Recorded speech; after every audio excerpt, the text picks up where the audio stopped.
See, we have to remember that there's three voices in our head. I'm not trying to say you're schizophrenic, but there's three voices in our head. I got a psychiatrist in the row here. He knows what I'm talking about, though. There's three voices in your head, and two of them never shut up.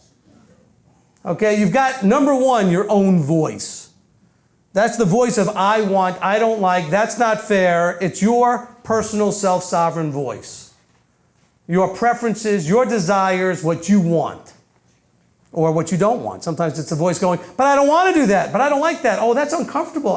This is what they're listening to here. This is them. Oh, people say, oh, Hasatan got into all them. Nonsense. They did not need Hasatan to do what they did here in this chapter. All they needed was their own fears, doubts, and their preferences. I don't want to go in there. I don't want to deal with that scary stuff. I'm afraid. You don't need Hasatan for that. What Hasatan is an opportunist, and so he's going to encourage them in the direction they already want to go. Just like when Yahweh hardened the heart of Pharaoh, he didn't harden it. The Hebrew really bears out that he encouraged it in the way it already wanted to go. Satan functions the same way. He doesn't give you the idea to do the thing you shouldn't do. You already don't want to do whatever you're supposed to, or already want to do the thing you shouldn't do. He just encourages you in doing it. It's just like in the movie shows. You have the little angel on one shoulder and the devil on the other. The devil doesn't give the person the thought. The person's already got the thought. The devil's saying, hey, it's a good idea. The angel's saying, no, bad idea. Okay? That's what's going on really in your head. Now, the third voice that's in there, because Hasatan's that second voice that doesn't ever shut up. But Hasatan's not the one trying to tempt you to do something that never was your thought. Let me be clear about this.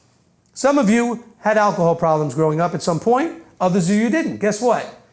You will never be tempted with alcohol if you've never had an alcohol problem. Those of you who did, Satan will keep bringing that up because that was your weak point. Some of you had a problem with anger. Some of you never had a problem with anger. Guess what? The person who's got the problem with anger, he's going to keep bringing that and tempting you with that. He is an opportunist to stimulate and get out of you what needs to get worked on. He's not the one stimulating that thought. I've never had an alcohol problem. That's not bragging or anything I'm saying is, but I've also never had Hasatan try to tempt me to go get drunk and do things that alcoholic problem would be. However, I've got my other issues that he loves to play with because those are mine. Just like yours are yours. But he's not putting the idea in your head. And I'm tired of listening to Christians when they come into this belief system, they bring this Christian thought process in, and they keep thinking, oh, the devil got into it, the devil's... No, you got into it, the devil only encouraged it. Let's stop blaming him for what we don't need to blame him for. I'm not defending him, but let's understand what he does. He is not the cause. You're the cause. He didn't give you the thought. You had the thought. He simply encouraged you.